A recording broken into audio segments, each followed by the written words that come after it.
네, 안녕하세요. 재무관리 시작이죠? 지금 다른 시간에 중급회계 하고 있을 거고요. 그러면 회계 원리는 당연히 한 거죠. 회계 원리는 안다는 생각 하에서 저 강의 진행할 거예요.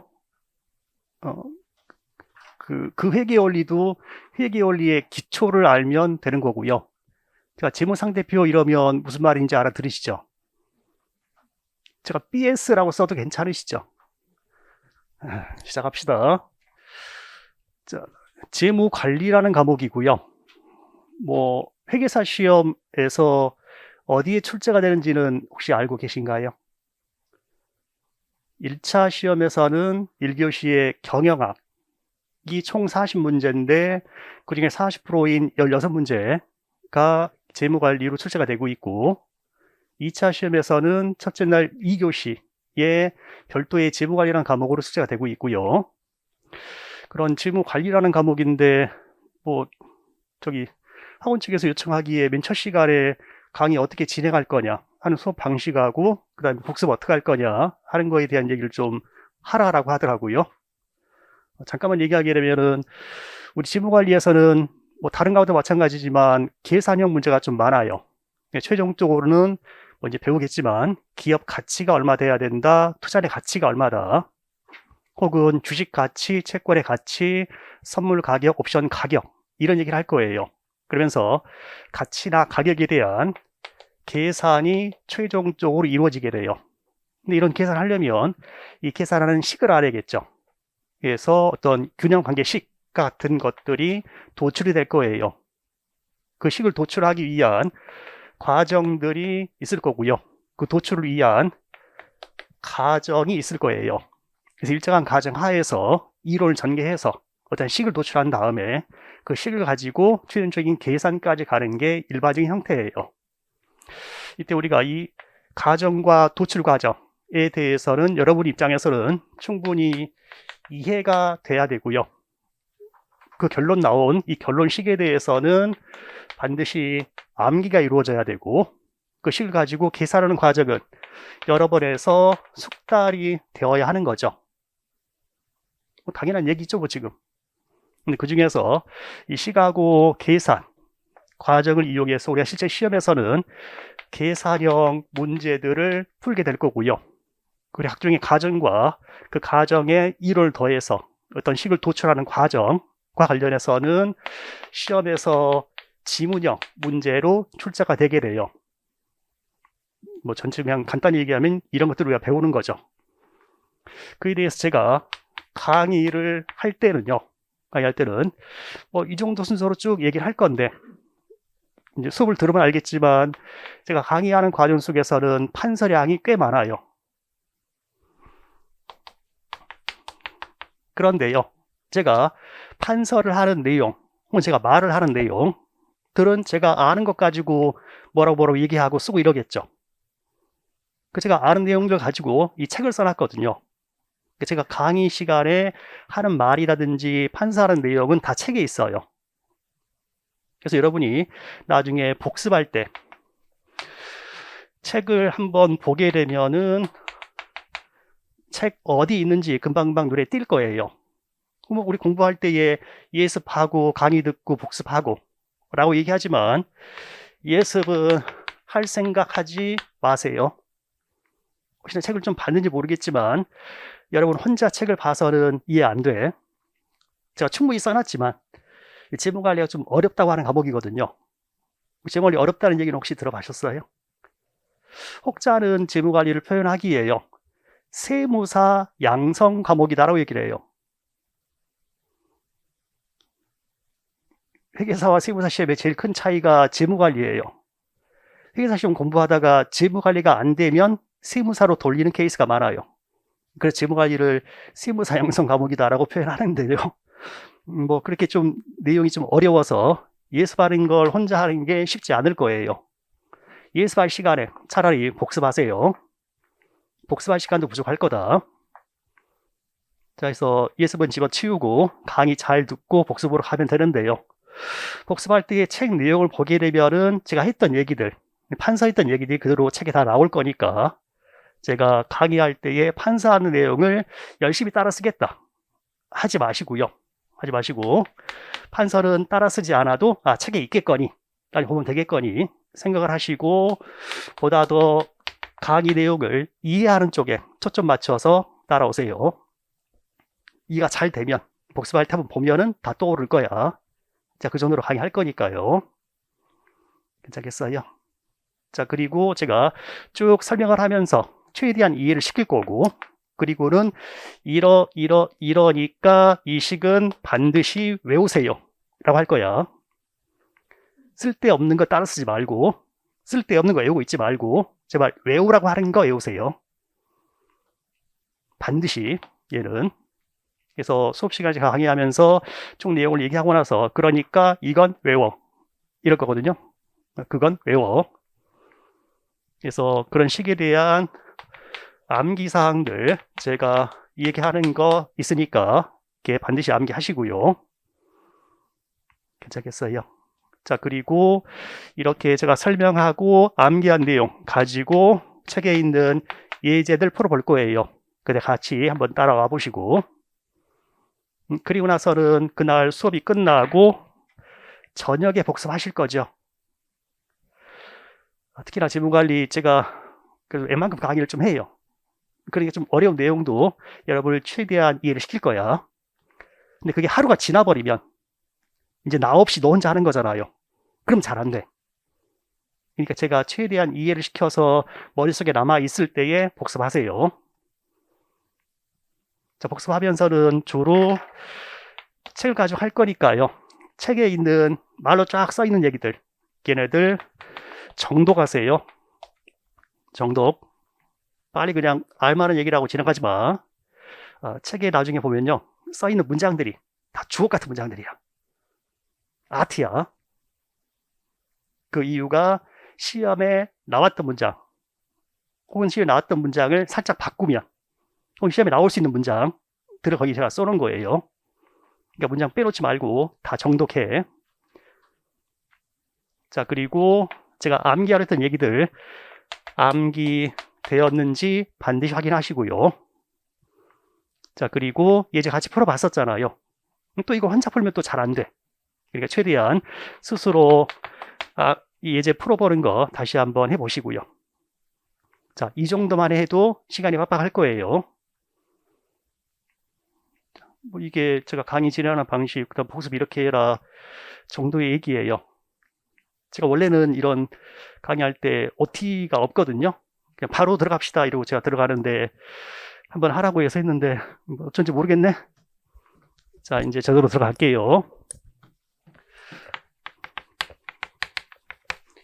자, 재무 관리라는 과목이고요. 아직 우리 기본반에서 경영학은 아직 안 했죠. 경영학은 크게 구분했을 때의 그 40문항 중에서 60% 차지하는 걔네를 일반 경영학이라고 표현하기도 하고요. 그런 일반 경영학 외에 재무관리라는 과목이 있어요. 이 일반 경영학 쪽에서는 나오는 강론들이 인사관리, 생산관리, 그다음 마케팅, 판매관리 등등의 과목이 있어요. 그 중에 인사관리는 기업 경영 활동하면서 사람 필요하잖아요. 따라서 사람인에서 사람을 어떻게 뽑을 거냐, 뽑은 사람한테 어떻게 배치를 해서 일을 시킬 거냐, 일 시키고 나서는 보상 어떻게 줄 거냐 등등을 얘기하는 게 인사관리죠. 생산관리는 제조기업에서 생산하는 공장 있잖아요. 공장에서 이 배치를 잘못하면 병목현상 막 생기고 이러거든요. 그러지 않게 생산과정을 어떻게 잘 관리할 거냐. 마케팅은 판매관리, 만든 물건을 어떻게 팔아볼 거냐. 그리고 재무관리라는 과목이 있는 거죠. 재무관리는 기업에 뭘 관리할까요? 기업의 돈을 관리하는 거예요. 근데 그 돈을 금고에 넣을 거냐 예금할 거냐 이 얘기를 하는 건 아니죠. 곧 돈이 필요했을 때에 필요한 돈을 어떻게 조달할 거냐, 조달한 돈을 어떻게 운용할 거냐 하는 그런 돈이 들어오고 나가는 곧 기업의 현금 흐름에 대한 얘기를 해보자는 거예요. 그래서 기업의 현금 흐름, 제가 캐시 플로어 그러니까 캐시 플로어 이렇게 써도 괜찮죠? 에 대한 의사 결정을 잘 해보자 라는 쪽의 얘기가 재무관리라는 과목이에요. 그래서 기업의 현금에 대한 의사결정에 대한 얘기를 재무관리라고 하는데, 이건 이제 좀 좁은 의미로의 재무관리에 대한 얘기예요. 그 좁은 의미로의 재무관리를 기업 재무론이라고 하고요. 우리 교재에서는 우리 교재 1부, 2부, 3부까지의 얘기가 기업 재무론에 대한 얘기예요. 그래서 1부 확실성 하에서의 가치평가, 1장 확실성 하에서의 기업 가치평가, 2장 확실성 하에서의 투자 가치평가, 그다음 2부로 넘어가서 2부 3장 포트폴리오 이론, 4장 자본자산 가액적 모형, 5장 시장 모형, 차익거래 결정 이론, 6장 자본구조 이론, 7장 불확실성을 고려한 투자가치평가 혹은 부채 사용 투자가치평가까지가 2부. 다음 3부에 가서는 기업 재무론의 기타 주제 해가지고 뭐 사업 결합 또는 그 외의 것들에서 배당 정책이라든지 재무 비율 분석, 이 정도까지 가는 게 기업 재무론에 대한 얘기예요. 이쪽에 이제 궁극적인 얘기들이 결국은 기업의 현금에 대한 의사결정 얘기가 나오는 게 기업 재무론. 근데 재무관리를 좀 넓게 얘기하게 되면은 기업 재무론 외에 금융 투자론이라는 것까지 포함이 돼요. 이 금융 투자론이 우리 교재에서는 4부에 나오게 돼요.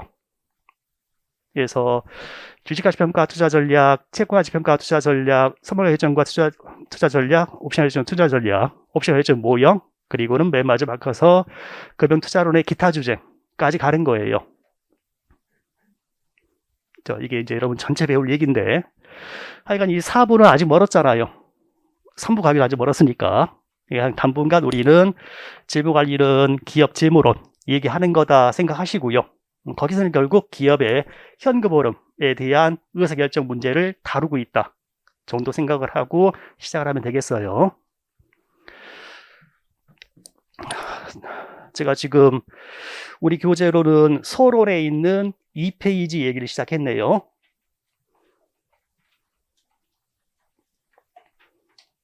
서론 2페이지 보시면은 1번 재무관리의 정의 줄긋고 그러지 마세요.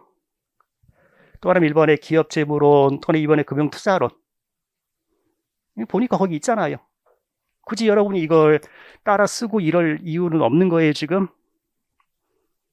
또한 제가 지금까지 외워라 이딴 소리 안 했잖아요. 그러니까 따라 쓸 필요 없고 들으면서 이해하고 지나가면 되는 거예요. 중요한 거였으면 외워라 이런 얘기 했겠죠. 자, 좀 더 들어가서 그러면 재무관리가 기업의 현금 흐름에 대한 의사결정을 잘해보자 쪽의 얘기인데, 그럼 먼저 우리가 이 현금 흐름이 도대체 어떤 거냐에 대한 것도 좀 살펴봐야겠죠. 자, 우리는 BS 이렇게 쓰면은 무슨 얘기인지 다 안다고 네가 그랬죠? 재무상태표에서 기업의 자산이 있고 부채가 있고 자본이 있는 거죠. 거기서 자본은 자산에서 부채를 뺀 순자산이다. 혹은 자본은 주주 몫이니까 주주 지분이다. 주주 입장에서는 내 돈이다. 그래서 자기 자본이다 라는 용어도 들어봤죠. 재무관리에서는 자본이라는 용어를 잘 안 쓰고요. 자기 자본이다라고 표현해요. 주주 입장에서 자본은 내 돈, 자기 자본이면 부채는 채권자 몫이니까 남의 돈이죠. 따라서 재무관리 쪽에서는 부채를 주로 표현하기에 타인 자본이라는 용어로 표현을 해요. 까지 괜찮죠? 자, 우리가 장사를 처음 시작하려면 맨 먼저 돈이 필요하죠. 그 돈을 끌어오는 방식은 크게 두 가지죠. 채권자에게서 돈을 투자받을 수 있고, 그러면 기업의 차입금이라든지 회사채 발행했으면 사채와 같은 계정들이 생기는 거죠. 채권자에게서 돈을 꼬을 수 있다. 그걸 우리는 타인 자본이라고 얘기를 해요. 돈 꼬우지 않으면 회사의 주인인 주주에게서 돈을 투자받을 수도 있는 거죠. 그래서 주주에게서 돈을 투자받게 되면 그게 자기 자본이 되는 거죠. 돈 필요했을 때에는 외부로부터 자금을 조달할 거예요. 자금 또는 자본이라고도 표현하고 결국은 돈을 얘기하는 거예요. 방금 얘기했던 게 그런 자금의 조달과 관련된 얘기를 제가 말씀드린 거죠. 그렇게 해서 기업에 돈이 들어왔어요. 돈이 들어오게 되면 들어온 돈을 금고에 넣어놓으려고 조달한 게 아니잖아요. 돈 어디엔가 투자하겠죠. A라는 사업 할 수도 있는 거고 B라는 사업 할 수도 있는 거고 갑이라는 기계 살 수도 있는 거고 을이라는 기계 살 수도 있는 거고 이 조달한 자금을 결국은 운용을 하게 될 거예요. 그래서 크게 얘기했을 때에는 기업의 현금 흐름은 자금의 조달과 자금의 운용에 대한 얘기가 있게 되는 거죠. 자금의 조달은 BS에서 대변에 나온다. 자본의 운용은 BS에서 차변에 나온다. 제가 차변 막 이렇게 얘기해도 괜찮은 거죠. 첫 시간이라서 약간씩 좀 분위기 보고 있어요. 제가 어느 정도 가도 되는지. 그래서 기업의 현금 흐름 크게 두 가지, 자본의 조달과 운용이 있다 해서 2페이지 하단에 재무관리, 기업 재무의 기능, 3페이지 가로 1번, 가로 2번에 자본의 조달과 운용. 그 정도 얘기예요. 자, 넘어와서 4페이지에 나온 얘기는 이제 재무관리의 목표에 대한 얘기 나오고요. 이렇게 기업의 현금 흐름인 자금의 조달과 운용에 대한 의사결정을 잘 해가지고 결국 추구하는 것은 뭐냐, 달성하고자 하는 것은 뭐냐 하는 재무관리의 목표인데요. 제가 책이 재무관리 책이라서 재무관리의 목표로 표현해놨고 좀 넓게 얘기하게 되면 기업의 목표라고 표현하는 사람들도 있어요. 달성하는 게 하고자 하는 것이 무엇이냐 하는 우리의 목표에 대한 얘기인데요. 자, 첫 번째로 어떤 회계적인 이익의 극대화라는 얘기를 했던 시대도 있었어요.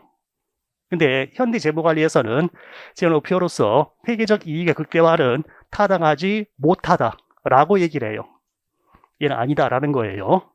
자, 그 이유 중에 첫 번째가 회계적 이익을 극대화하자라고 했을 때에는 도대체 이러한 이익이라는 게 어떤 거냐라는 게 문제가 돼요. 우리 아직 경제학은 또 안 했나요?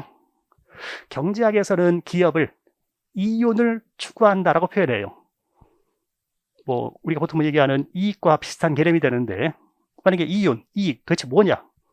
라고 했을 때에 단기적인 이익이냐, 장기적인 이익이냐, 혹은 우리 포괄손익계산서에서도 이익의 구분 손익들이 막 있고, 매출 총 이익의 극대화냐, 아니면 영업이익의 극대화냐, 단기순이익의 극대화냐, 총 포괄손익의 극대화냐, 아니면 주당이익의 극대화냐, 주당이익까지도 알고 있는 거죠. 주당이익은 아니야? 어떻게 알겠어? 이제 주당이익 빼고 영업이익, 단기순이익, 총 포괄손익, 도대체 뭘 극대화해야 되는 거냐 하는 게 모호하다라는 문제점이 있어요. 그래서 극대화 대상 이익의 개념이 모호하다라는 문제점이 있어요. 도대체 어떤 이익을 극대화해야 되는 건지 모르겠다. 다음 두 번째로 회계적인 이익은 회계 처리를 통해서 나오는 거죠. 회계 처리에서 기록된 수익과 기록된 비용의 차이로서 나오는 게 회계적인 이익이니까. 그런데 그런 회계 처리할 때에 회계 처리 방법을 선택하는 케이스들이 나오게 돼요. 원가의 가정에 대해서 선입선출할 수도 있고 평균법 할 수도 있는 거고, 감가상각에 대해서도 정액법 할 수도 있고 정률법 할 수도 있는 거고, 기업이 선택해 버릴 수 있다. 그럼 실질은 똑같은 거에 대해서도 선택한 방법이 어떤 거냐에 따라서 회계적 이익의 숫자는 달라져 버린다라는 문제점이 있는 거죠. 그래서 회계 처리 방법의 선택에 따라서 회계적인 이익은 달라져 버린다. 더불어서 한번 선택했던 회계 처리 방법을 바꿀 수도 있다. 회계 변경도 이루어질 수 있다. 선택과 변경이 이루어져 버릴 수 있다. 자, 다음 세 번째로는 회계를 했으니까 제가 화폐의 시간가치 이러면 무슨 얘기인지는 아시잖아요. 회계적인 이익은 그러한 화폐의 시간 가치를 고려하지 못하고 있다. X1년도 순이익 100, X3년도 순이익 100은 같은 100이 아니다. 자, 더불어서 미래의 불확실성을 고려하지 못하고 있다. 라는 문제점이 있어요. 지금 작년도 순이익은 100이라는 건 확정이 됐지만 내년 순이익 100이 예상된다는 것은 우리 예상일 뿐 변동될 위험도 있는 거다. 자, 이러한 이유 때문에 회계적 이익의 극대화는 재무 목표로 타당하지 못하다. 좀 옛날 회계사 2차 시험이면 그 이유를 3가지 이상 설명하시오. 1차 시험에서는 한 번 정도 다음 중 타당하지 못한 얘기를 고르시오. 에서 나왔었던 주제예요. 우리 회계사 시험보다 조금 더 레벨이 낮은 난이도가 덜한 시험들에서는 가끔 나오는 주제가 되고요. 시험에서. 그래서 여러분도 타당하지 못한 이유 정도는 눈에 익혀두시고요. 그래서 나오게 되는 우리 재무관리의 목표는 무엇이냐라고 했을 때에 현행 재무관리에서의 목표로 인정받고 있는 게 기업 가치의 극대화라는 게 현대사회에서의 재무관리의 목표로 인정받고 있는 애예요. 자, 그러면 우리가 해야 될 것은 기업 가치를 극대화시키자. 그렇다면 극대화시켜야 되는 기업 가치가 어떤 건지 알아야 극대화시킬 수 있겠죠. 그래서 먼저 기업 가치에 대한 얘기를 좀 해볼 거예요. 이 기업의 가치라는 것은 기업의 자산의 가치를 얘기해요. 기업 가치는 기업 자산의 가치. 기업 자산의 가치는 도대체 어떻게 우리가 파악할 수 있느냐라고 했을 때에 우리가 회계상 BS다라고 해봅시다. 회계상 BS에 채권자에게서 돈을 100을 꼬았고요. 주주에게 돈을 100을 투자받았어요. 그래가지고 200의 현금 가지고 장사를 시작하는 거예요. X1년 장사를 해가지고요. 순이익도 발생했어요. 돈 좀 벌었어요. 돈 좀 벌어서 자산 30이 생겼고 이익염에 쌓였어요. 30만큼이. 그래서 전체 자산이 230으로 써 있어요. 그럼 이 기업의 자산의 가치는 회계상 BS에 있는 230인가요? 자, 지금 자산이 회계상 230으로 측정되고 있죠. 그런데 이 자산을 측정하는 방법이 어떤 것들이 있어요? 회계상 자산 인식 및 측정이 있다는 소리 하잖아요. 자산 측정 방법. 기본적인 게 역사적 원가, 현행 원가, 요즘 뭐라고 하지?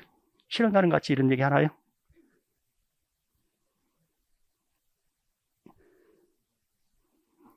공정가치, 사용가치, 그리고 미래현금으로 현재 가치.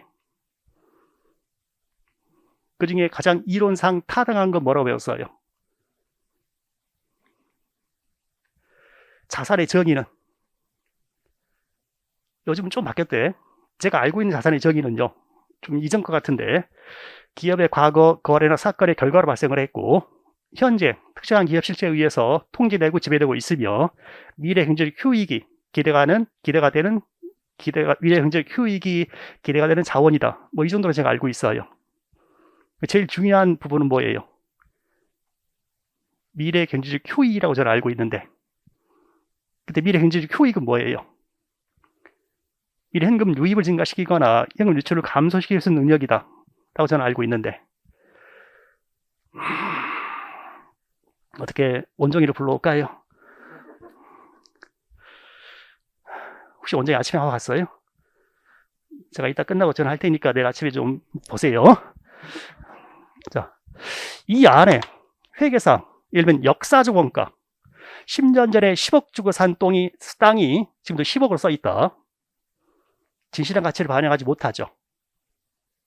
가장 이론상 타당한 자산 추정 방법은 자산에서 발생될 미래 현금 흐름의 현재 가치로 수정하는 게 이론상 가장 타당해요. 근데 이건 지금 그 금액이 아니죠. 회계에서는 왜 뜬금없이 여기에 역사적 원가를 쓰고 있는 놈들이 있을까요? 이론상 타당한 것은 미래 현금 흐름의 현재 가치 측정하는 게 가장 타당한데 그걸 측정하려면 크게 세 가지를 알아야 되는 거죠. 첫 번째, 발생될 현금 흐름이 얼마냐, 또한 발생될 시점이 언제냐, 또한 걔를 현재 가치할 적절한 할인율이 얼마냐 하는 걸 알아야만 현재 가치할 수 있는 거죠. 근데 회계는 그게 너무 어렵대. 너무 어려우니까 예를 들면 채권 보유하고 있다. 걔네들은 이렇게 할 수 있어. 근데 다른 애들은 기계장치는 아예 안 되겠는데? 그거 못하겠다. 이러고 있잖아요. 근데 그걸 재무관리가 할 거래요. 회계가 너무 어려워서 안 하고 있는 부분인데 그걸 우리가 할 거야. 그러니까 얼마나 어렵겠니? 그냥 단순히 좀 겁주는 거예요. 또 해보면 또 다 하더라. 자, 다시 돌아와서 우리 재무 목표는 기업 가치의 극대화이고 거기서 기업 가치는 기업 자산의 가치를 얘기하는 거예요. 그때 그 기업 자산의 가치는 그 자산에서 발생이 될 미래 현금 흐름의 현재 가치를 얘기하는 게 기업 자산의 가치예요. 우리 재무관리는 모든 거의 가치는 거기서 발생될 미래 현금 흐름의 현재 가치라고 봐요. 주식의 가치는 주식에 발생될 미래 현금의 현재 가치, 채권의 가치는 채권에 발생될 미래 현금의 현재 가치, 투자의 가치는 투자 안에 발생될 미래 현금의 현재 가치. 자, 우린 계속해서 이걸 하게 될 거야. 괜찮겠어요?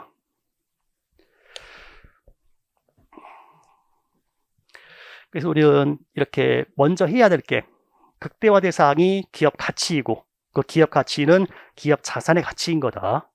그 기업 자산의 가치는 이 자산에 발생될 미래 현금 흐름의 현재 가치. 따라서 우리가 어떤 기업 가치를 극대화하기 위해서는 먼저 기업 가치를 계산하는 방법을 알아야 될 거고요. 그걸 계산하기 위해서는 기업 자산에 발생될 미래 현금 흐름을 측정할 수 있어야 돼요. 그런 다음에 걔를 현재 가치를 할 수 있어야 되는 거죠. 그래서 이제 이 다음 1장에 넘어가게 되면 그러면 안 넘어가도 돼. 1장 넘어가면 1장에서 먼저 앞부분에서는 기업 자산에서 발생될 미래 현금 흐름 계산하는 식들을 배울 거예요. 그 다음 넘어가서는 화폐의 시간 가치 얘기하면서 현재 가치 하는 걸 배우게 될 거고요. 자, 그래서 우리 목표가 기업 가치의 극대화인데요. 거기다가 이제 하나만 더 추가해 볼게요. 기업 가치 변동과 무관하게 부채의 가치가 일정하다고 가정하게 되면 기업 가치 변동과 무관하게 부채 가치가 일정하다. 자, 그랬을 때의 기업 가치의 극대화는 자기 자본 가치의 극대화와 동일한 용어가 돼요. 이거 무슨 말이냐면 이쪽이 기업의 가치예요. 기업 가치가 극대화 되었을 때에 돈을 많이 벌면 채권자한테 많이 갚아야 돼요? 그건 아니잖아요. 장사 안 되면 돈 안 갚아도 돼요? 아니잖아요. 어차피 채권자에게 갚아야 될 돈은 정해져 있는 거다. 기업 가치 변동과 무관하게 부채 가치가 일정하다는 것을 고려하게 되면 기업 가치가 극대화되면 자기 자본 가치가 극대화되는 거죠. 그래서 우리가 기업 가치 극대화는 자기 자본 가치 극대화와 동일한 의미다라고 표현을 해요. 자, 그런데 여기서 제가 지금은 첫 시간이라서 부채 가치가 일정하면이다라고 표현했는데요. 우리가 좀 지나가서 6장에 가게 되면 6장 갔을 때에는 타인 자본 대리 비용이 발생하지 않는다면 이라고 배울 거예요. 타인 자본 대리 비용이 발생하지 않는다면이라고 배우게 될 거야. 지금은 제가 거기까지 얘기하기는 너무 빠르고요. 그냥 한마디 적어놓고는 갑시다. 타인 자본 대리 비용이 발생하지 않는다면 이거 쓰고 갈 거야. 나중에 저 6장 가서 한참 얘기하다가 우리 첫날 그 얘기했잖아요 라고 할 때에 또 처음 들어본다는 듯이 있으면 짜증난다. 나중에 이제 한 번 더 얘기할 거라고 이건. 자, 그리고 현대사회는 주식회사의 형태이니까요. 주식회사가 뭔지는 아시죠? 이 자기자본이라는 게 존재하기에 주식으로서 존재를 하는 거죠. 그러니까 자기자본 가치가 주식의 가치, 곧 주가하고 돈이란 거다라고 할 수 있겠죠. 또한 자기자본은 주주 몫이니까 그게 주주의 부다라고 할 수도 있겠죠. 자기자본 가치는 곧 주식 가치인 주가, 곧 주주 부를 의미하는 거다. 걔네들의 극대화가 우리의 목표이다 라고 할 수도 있는 거죠. 과거 1차 시험에 한번 기출되기에는 다음 중 제목으로 타당한 것은 뭐 1번 고객만족 극대화, 뭐 2번, 3번, 4번, 5번 자기자본가치 극대화라고 극히 심하게 쉽게 나왔던 때도 있었어요. 그래서 여기 얘기의 지금 초점은 우리의 목표가 기업 가치의 극대화이다. 그리고 보다 더 시험 문제 쪽으로 나왔던 얘기가 회계 이익 극대화가 타당하지 못했던 이유. 특별히 외우지 않아도 되겠죠. 특히나 1차 시험이면 이걸 네가 쓸 게 아니잖아요. 써있는 문장에서 하나 골라내면 되는 거니까. 그래서 우리 지금 4페이지, 5페이지 얘기를 했고 4페이지 1번에서 이 극대화 걔는 타당하지 못한 이유 제가 동그라미 1, 2, 3 해서 놔뒀고요. 그래서 2번에서는 기업 가치 극대화, 그 기업 가치라는 것이 자산에서 발생될 미래 현금원의 현재 가치다 라는 얘기 써놨고 5페이지 넘어와서는 자기자본 가치 극대화인데 두 번째 줄에 기업가치 변동과 무관하게 부채 가치가 일정하다 가정하면 거기에다가 한마디 써놓자고 한 거죠. 제가 타인 자본 대리 비용이 발생하지 않는다면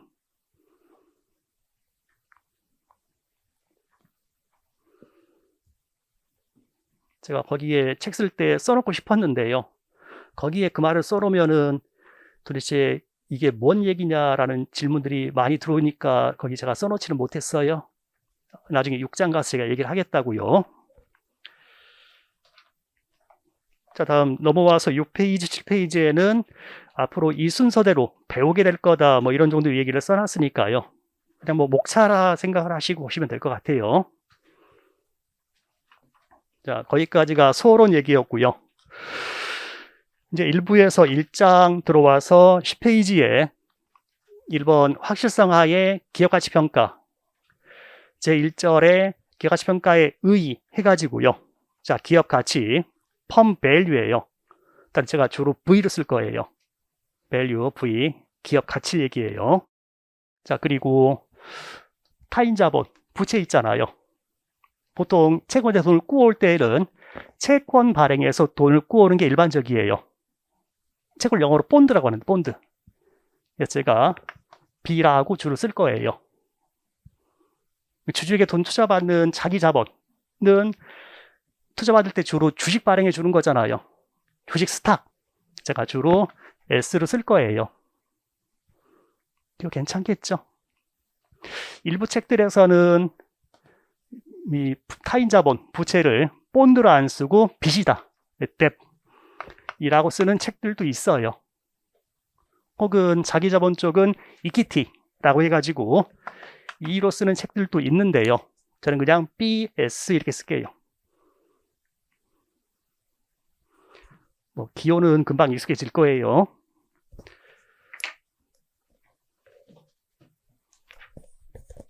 그래서 10페이지, 11페이지 보면은 결국 미래 현금 흐름의 현재 가치로서 기업 가치를 계산할 거니까 먼저 가로 1번에 기업의 현금 흐름 알아야겠고 다음 가로 2번에는 걔를 현재 가치할 할인율 그 할인율을 주로 자본 비용이다라고 표현을 해요. 뭐 그런 것들에 대해서 공부하게 될 거다. 정도 생각하고요. 그냥 한번 읽고 지나가는 정도면 돼요. 지금 거기서 다 해결 못하는 얘기들이 많아서. 자, 넘어와서 12페이지에는 2절. 먼저 기업의 현금 흐름이 어떤 것들이 있느냐 하는 걸 잠깐 보재요. 자, 기업의 현금 흐름 먼저 볼 거고요. 계산식을. 그 다음에 걔는 현재 가치 할 거니까 뒤에 가서 화폐 시장 가치 볼 거예요. 지금 이제 이 부분 가겠다라는 거예요. 자, 기업의 현금 흐름에 대한 얘기인데요. 회계 원리 하면서 현금 흐름표 했나요?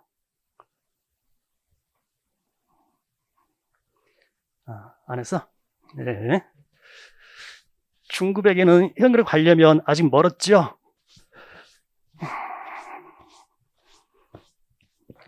현금표는 안 했다.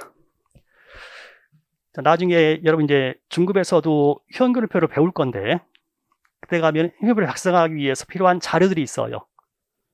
그 자료가 기본적으로는 손익계산서에 돈이 들어오고 나간 게 나오겠죠. 매출, 돈 들어왔겠지. 비용, 돈 나갔겠지. 그런 것들 외에 기계장치를 더 샀어요. 혹은 팔았어요. 그래서 돈이 들어오고 나가는 거잖아요. 괜찮아요? 그런 것들을 파악하기 위해서는 먼저 재무상태표라는 자료가 있어야 되고요. 그리고 포괄손익계산서라는 자료가 있어야 기업의 현금 흐름을 측정해 볼 수가 있게 돼요. 그런데 포괄손익계산서에서는 각종의 수익과 비용들이 올해께 보여지는 건데요. BS에서는 올해 말에 BS만 보고는 돈이 얼마 들어왔다 나갔다가 계산이 안 돼요. 기계장치가 기초, 기말 얼마나 증가했다 감소했다 하는 게 보여야 현금흐름을 계산할 수가 있게 돼요. 그래서 작년 말과 올해 말을 비교하는 비교식 재무상태표와 단기 포괄손익 계산서를 가지고서 현금 흐름을 계산을 하게 돼요. 회계에서는 좀 복잡한 양식으로 배우셨을 건데 재무관리는 좀 많이 단순화시켜요. 단순화시켜서 먼저 자산 쪽에 우리 회계에서 크게 둘로 구분하죠. 이분법이라고 해서 유동, 비유동 구분하잖아요. 자산 쪽에는 유동 자산이 있고 비유동 자산이 있는 거고요. 자, 부채 쪽에도 유동 부채가 있고 비유동 부채가 있는 거고요. 자, 그리고 자기 자본이 있는 거죠. 괜찮아요? 단순화시키겠다. 제가 조금만 자산 쪽을 좀 더 가보면요. 기업의 자산 중에는요. 영업 활동과 관련이 있는 자산이 있어요. 자, 영업 활동하면서 하기 위해서 일단 채권자에게서 돈을 꾸오겠죠. 그러면 기업에는 차입금이라든지 아니면 사채와 같은 계정이 생길 거예요. 혹은 주주에게서 돈을 투자받을 거예요. 해서 최초에는 회사에 현금이 들어오겠죠. 들어온 현금이 있을 거예요. 현금 가지고 장사를 시작해요. 장사 시작하기 위해서 재고 자산을 사올 거예요. 재고 자산 사오는데 외상으로 사오게 되면 매입 채무와 같은 계정이 생길 거고요. 외상으로 판매하게 되면 매출, 채권과 같은 계정이 생길 거예요. 장사하면서 각종의 비용 발생하는데 비용을 지급하지 않았으면 미지급 비용과 같은 계정이 생길 거고요. 돈 먼저 줬으면 선급 비용과 같은 계정이 생기겠죠. 사온 재고자산 원재료면 원재료 가지고 기계에 넣어서 제품 만들 거니까 기계장치와 같은 유형자산이 있겠죠. 또한 무형자산에도 투자가 될 거예요. 얘네들은 지금 영업 관련된 자산이죠. 이 장사를 하는데 돈이 남았어요. 남은 돈 가지고 갑자기 기업이 뻘짓을 하기도 하죠. 하면서 영업과 상관없는 투자 부동산을 갑자기 들고 있어. 임대 수익이나 시세 차익 목적? 그게 기업이 그 일 하는 게 아니잖아요. 공장 건물, 공장 토지면 영업활동 관련인데 얘네는 영업활동과 관련이 없는 애들이죠. 또 약간 상관없는 갑자기 삼성전자 주식을 사고 있어. 또 뭔 채권에 투자한다고 난리야. 얘네들은 영업활동 관련이 없는 애들이죠. 얘네들은 영업 관련 없는 비영업 자산이다라고 할 수 있겠죠. 일단 자산은 크게 구분했을 때에 영업 관련 자산이 있고 영업 관련 없는 자산이 있어요. 영업 관련 자산 안에는 유동자산과 더불어서 영업활동에 쓰이는 비유동자산들이 있게 되는 거죠. 구분 괜찮죠? 자, 또한 부채 쪽에는 매입채무, 미지급 비용과 같은 부채도 있는 거고 차입금 또는 사채와 같은 부채도 있는 거죠. 자, 거기서 첫 번째로 부채가요. 회계상으로는 얘네를 다 부채하고 얘기를 해요. 근데 우리는 부채 아니고 타인 자본이라고 하겠다고 했었죠. 회계상 부채와 재벌의 타인 자본은 같은 개념이 아니에요. 우리 재무관리에서는 얘네들은 타인 자본으로 보지 않아요. 재벌의 타인 자본은 남의 돈 꾸어온 거, 그걸 타인 자본이라고 하는 거야. 그게 회계상으로는 차입금이나 사채와 같은 계정도로 잡혀 있는 거죠. 매입 채무나 미지급 비용, 얘네들은 남의 돈을 꾸어온 게 아니고 장사하다 보니까 지금 시점의 차이로 잠깐 부채로 잡혀 있는 애들이에요. 이렇게 얘네는 타인 자본 보지 않아. 얘는 어떻게 처리하느냐라고 했을 때에 관련된 유동자산에서 유동부채를 차감해서 순운전 자본으로 파악을 해요. 그래서 유동자산, 유동부채 따로 파악하는 게 아니에요. 퉁친다 우리는. 퉁쳐서 순운전 자본으로 파악하는 거예요.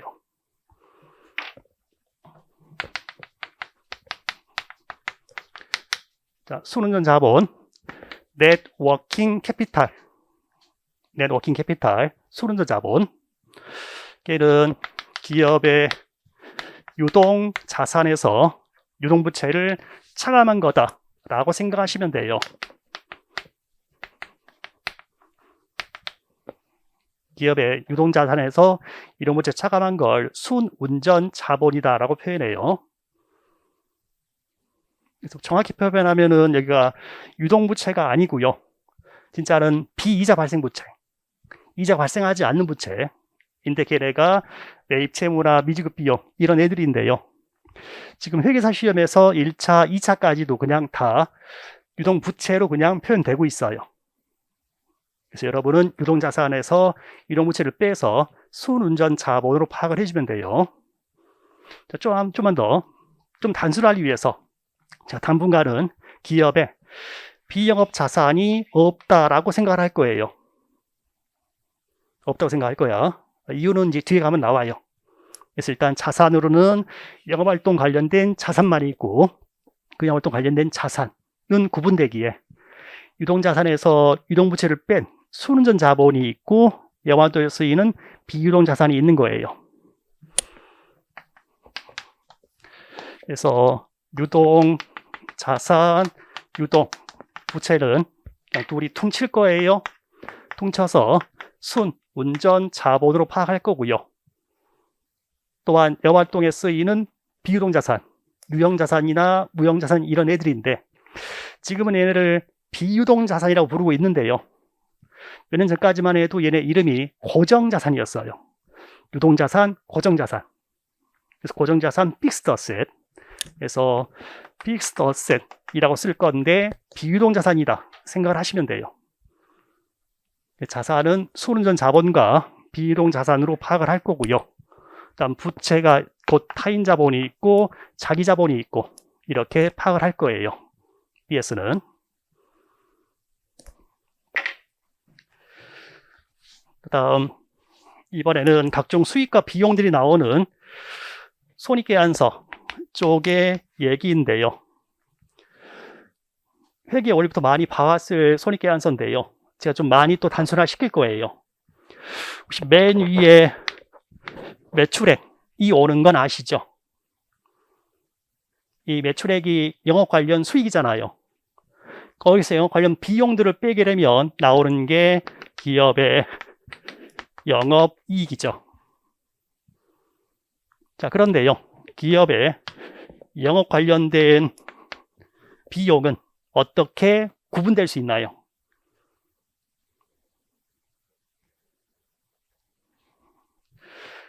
회계원리부터 처음에 구분했을 때는 매출액에서 매출 원가 빼면 매출 총이익, 그 밑에서 판매비와 관리비를 빼면 영업이익까지 배웠죠.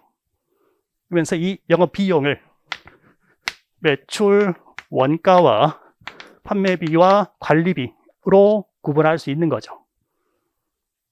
자, 매출액에서 매출 원가를 빼면 구분 손익을 한번 계산할 수 있죠. 매출 총이익이라고 불렀죠. 거기서 판매 관리비를 빼게 되면 나오는 게 영업이익이다라고 했던 거잖아요. 좀만 바꿉시다. 이 영업비용을 매출원가와 판매비와 관리비로 구분할 수도 있는데요. 아직 원가액이 아직 안 했죠. 원가액 쪽에 좀 가다 보면은 이 영업 관련 비용을요, 구분하기에 변동 영업비용과 고정 영업비용으로 구분하기도 해요. 그러면서 이 영업비용을 변동비와 고정비로 구분을 해요.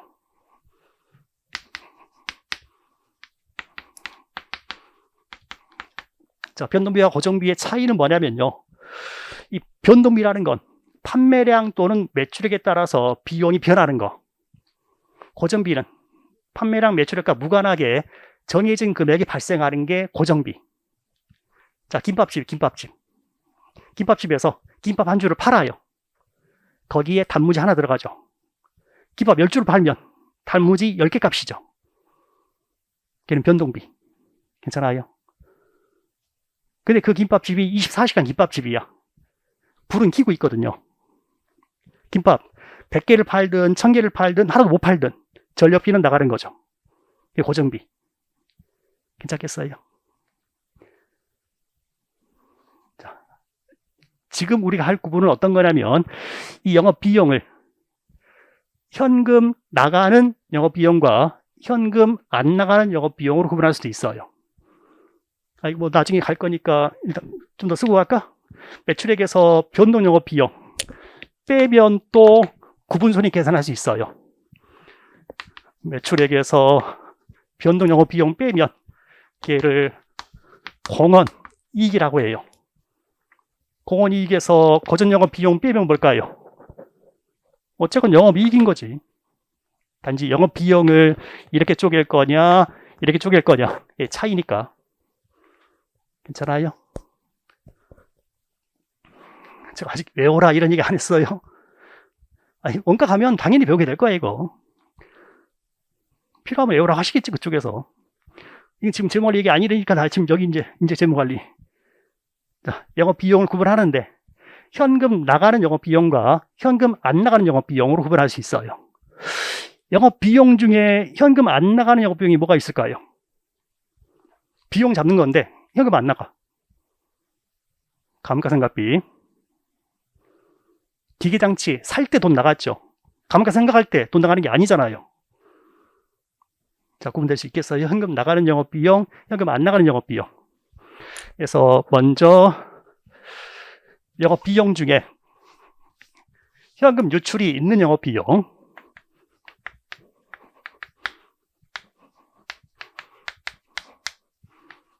이 있고요. 현금 안 나가는 영업비용인 대표적으로 감가, 상각비와 같은 영업비용이 있어요. 까지 괜찮아요? 자, 제가 기호로 좀 쓸게요. 자, 매출액은 수익, 영업수익, 레베뉴. 괜찮겠죠? 다음, 현금 유출이 있는 영업비용. 매출원가와 현금 유출 영업비용인데요. 그냥 제가 코스트 C라고 쓸게요. 그리고 현금 안 나가는 영업비용, 대표적인 게 감가상각비, 디프리시에이션, D라고 쓸게요. 자, 까지 빼면 나오는 게 영업이익이에요. 자, 우리 매출액에서 현금 유출 영업비용 빼서 구분 손익 한번 계산할 수 있겠죠. 걔를 뭐라고 부르면 될까? 그냥 우리말로 얘가 영업이익이니까 얘는 현금 유입이 있는 수익에서 현금 유출이 있는 비용 뺀 거다. 현금 영업이익 괜찮지 않을까요? 현금 영업이익.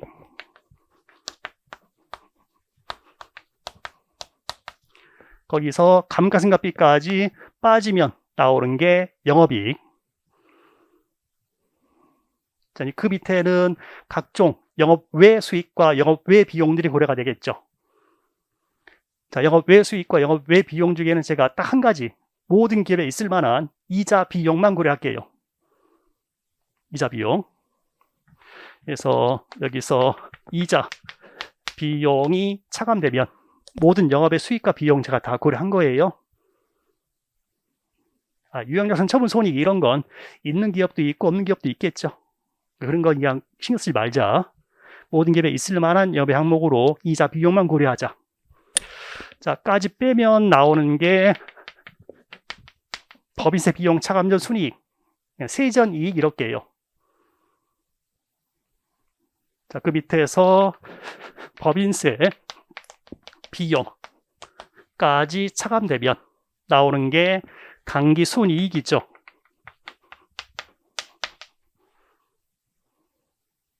자, 회계사항 그 밑에서 기타 포괄손익이 고려가 되면 총 포괄손익까지 가는 거죠. 기타 포괄손익 없다고 할게요. 기타 포괄손익 지금 뭐라고 부르지? 공정가치, 기타 포괄손익 공정가치점 금융자산 평가손익. 그게 어디서 나와? 비영업자산. 비영업자산 없다고 친다고 했잖아요. 기타 포괄손익도 없다고 칠게요. 당기 순이익까지 갈게요. 당기 순이익을요, 넷 인컴, 순이익, 넷 인컴이라고 기호를 쓸게요. 위에 있는 법인세 비용은 세금이잖아요. 텍스 마이너스 텍스 괜찮아요. 그 위에 있는 세전이익은 세금 빼기 전이익, earnings before tax, 세금 빼기 전이익. 자, 그 위에 이자 비용, interest expense, interest expense 괜찮아요. 그 위에 영업이익은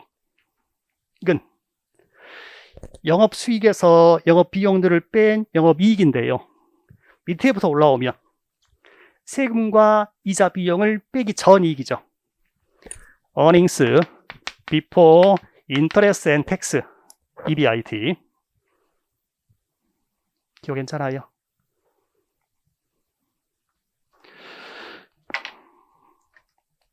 우리가 주로요, 영업이익은 위에서 내려온 거고 EBIT는 밑에서 올라온 건데요. 얘네를 중심으로 얘기를 좀 많이 할 거예요. 비슷한 약자를 또 나중에 여러분이 원가 관리 얘기에서 배울 거야. 같은 방식으로 비교할 거거든요. 그쪽에서도. 괜찮아요. 자, 여기 매출액에서 현금 유출 영업비용 뺀 거를 현금 영업이익이라고 부르는데요. 밑에부터 올라오면 얘 빼기 전 이익이죠. earnings before interest, tax, depreciation, amortization, 감가상각비, 무형자산상각비까지 빼기 전 이익. 그래서 실무상으로는 여러분 이제 내년에 1차 붙을 거고 바로 2차까지 붙어서 법인 들어가면 일할 거잖아요. 실무상 자주 가장 많이 쓰는 용어는 EBITDA예요. 우리 공부할 때는 EBITDA보다는 EBIT 위주로 공부를 해요. 전체적인 모양은 괜찮으세요? 첫 시간부터 지금 약자들이 좀 나오는데요. 금방 익숙해질 거야. 제가 계속 얘기하고 계속 쓰고 이럴 거거든요. 자, 이런 BS, IS를 가지고 기업의 현금흐름 계산할 건데요. 거기부터는 잠깐 쉬었다 계속 할게요.